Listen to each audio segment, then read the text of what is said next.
1. Lions dominate Australia in first test, key highlights and analysis. 2. Live updates, Wallabies vs British and Irish Lions, first test highlights. 3. Wallabies captain Harry Wilson, we are confident to upset British and Irish Lions in first test. 1. Lions dominate Australia in first test, key highlights and analysis. In the thrilling world of rugby, the Lions are currently facing off against Australia in the first test of their tour, and the excitement is palpable. As of July 19, 2025, at 12:24 p.m., the score stands at Australia 5, Lions 24.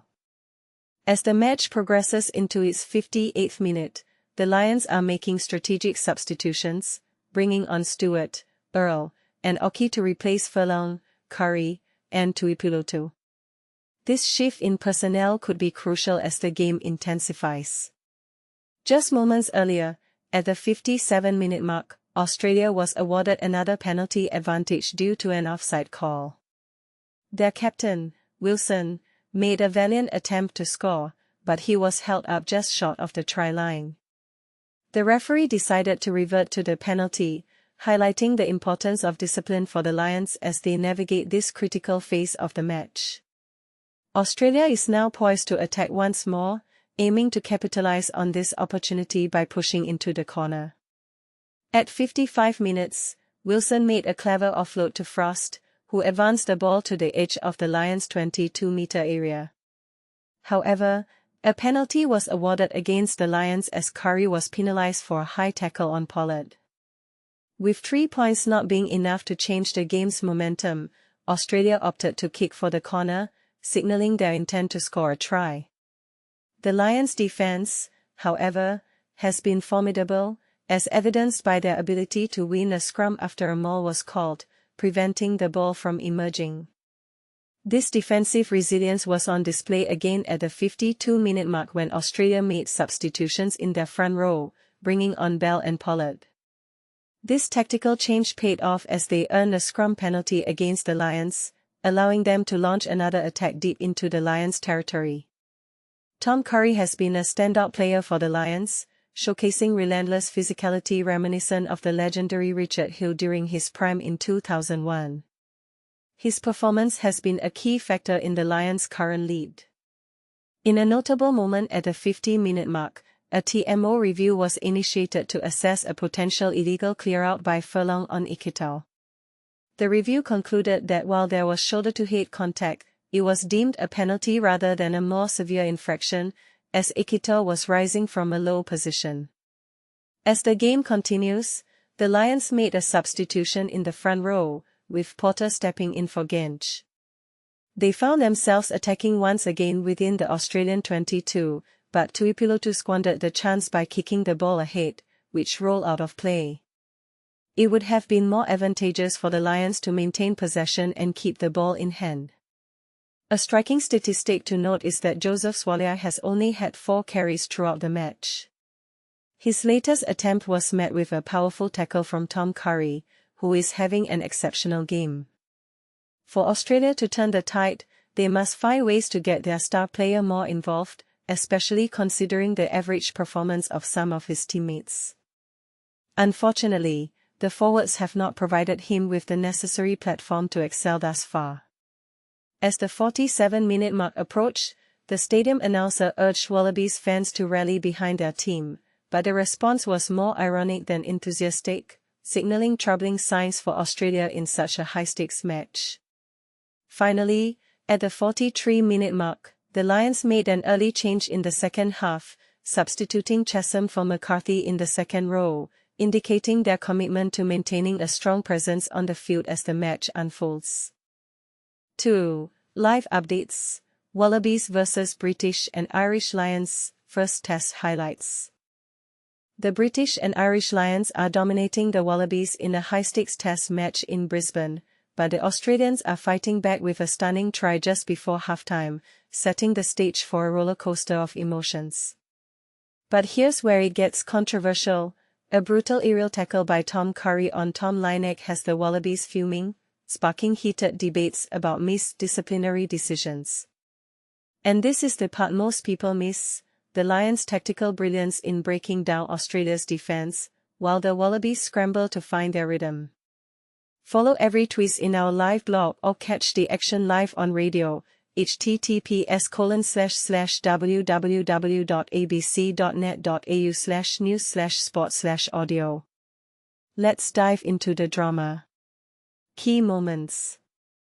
57-foot Wallabies on the attack. Australia is throwing everything at the Lions' goal line, but the visitors hold firm, only to concede a penalty for offside. The Wallabies opt for a lineout just 10 meters from the try line, setting up a high-pressure showdown. Will they capitalize, or will the Lions' defense hold? Only time will tell.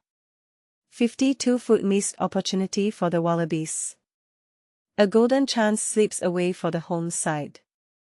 The Lions' defense is rock solid, smothering a Wallabies lineout 15 meters from the try line.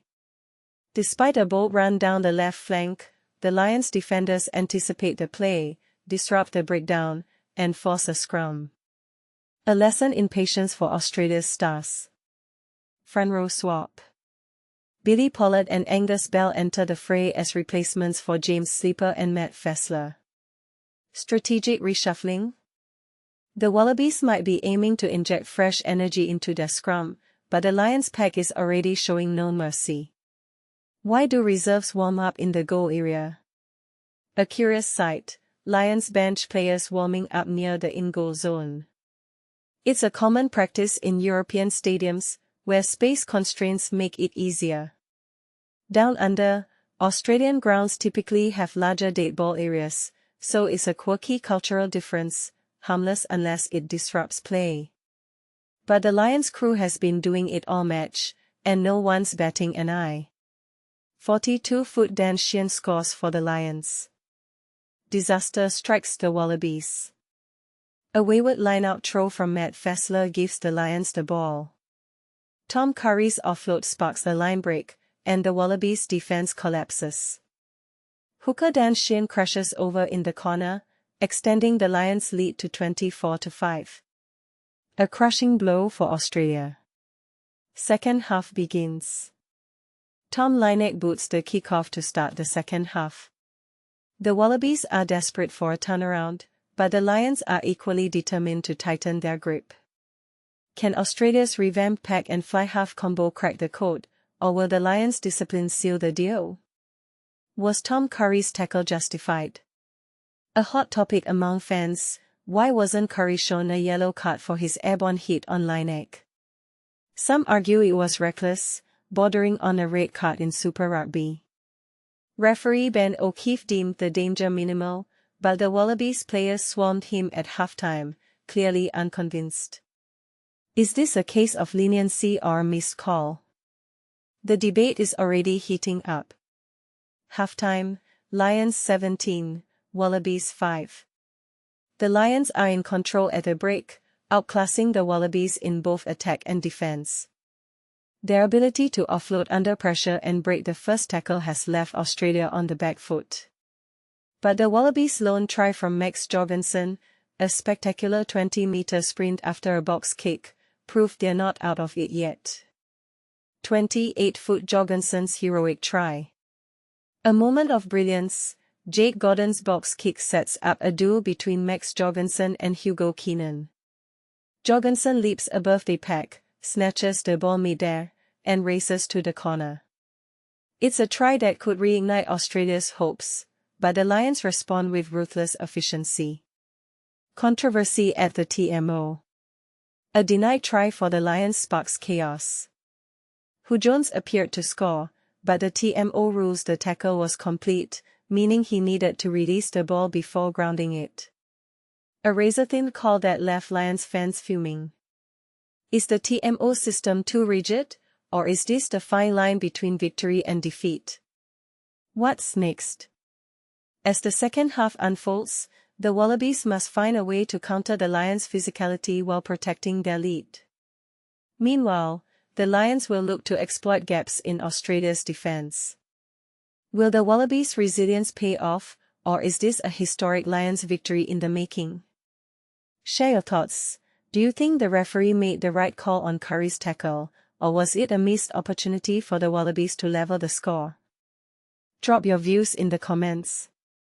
3. Wallabies captain Harry Wilson. We are confident to upset British and Irish Lions in first test. Imagine this, the underdogs, the Wallabies, are gearing up to take on the mighty British and Irish Lions in the first test at Lang Park. But here's where it gets controversial. Australia's captain, Harry Wilson, is brimming with confidence, despite the team being riddled with injuries and facing a mountain of doubt. But can they really pull off the upset? Let's dive in. Australia's captain, Harry Wilson, is brimming with confidence ahead of the first test against the British and Irish Lions this Saturday at Lang Park. Despite the Wallabies being heavy underdogs and missing several key players due to injury, Wilson is optimistic about their chances. The Wallabies have had a rough patch, winning only 4 of their last 11 tests, and they'll be without their regular fly half, Noah Lolesio, and their standout player of the past 2 years, loose forward Rob Veliaini. But Wilson isn't phased. He's backing their replacements, debutant flanker Nick Champion de Crespigny and playmaker Tom Lineck, to step up and make a significant impact. And this is the part most people miss. Wilson believes that the entire team is ready to rise to the occasion in front of a packed stadium. We are very confident, Wilson stated on Friday. We've had a really good week of preparation. We've done everything we've wanted to do, and we feel like we're in a really good place. The only thing we can control is what we've done during the week and what we're going to go out there and do tomorrow night. Coach Joe Schmidt has tasked Wilson with carrying more ball on Saturday, but Wilson thinks the whole pack needs to step up to fill the void left by Veliaini. I'd say all of us have to, Wilson explained. The thing with Bobby is he takes the tough carries for us, week in, week out. It's something you don't take for granted, but you just appreciate a bloke who can take on 2, 3 people. And I think the whole forward pack has got to really step up, because when you're missing a player like him, it's obviously not ideal, but if everyone just picks up that little 10%, I think it's very exciting. Wilson, who plays his club rugby with Lineck at the Queensland Reds, has seen a new side to the 22-year-old ahead of his first test start at fly half. He doesn't overuse his words, Wilson said. This week, he really has found a voice in the group. He knows when he gets that 10 on his back, it's his team and that's the way he's treated it, and he's been talking to us, telling us what he wants. I just want to watch him go to play. Wilson has also sought advice from past Wallabies captains, John Eales and James Howell, to get a clear idea of what he wants from Saturday night. Definitely to enjoy the moment, he said. None of us have really got to enjoy something like this, so a sold-out stadium, we really want to take it in. But we've got a job to do, and for us it's about focusing on ourselves, just trying to win every moment in front of our face. So, what do you think? Can the Wallabies pull off the upset, or will the Lions dominate? Let us know your thoughts in the comments below. And remember, in the world of sports, anything can happen. Especially when the underdogs are backed by a captain as confident as Harry Wilson.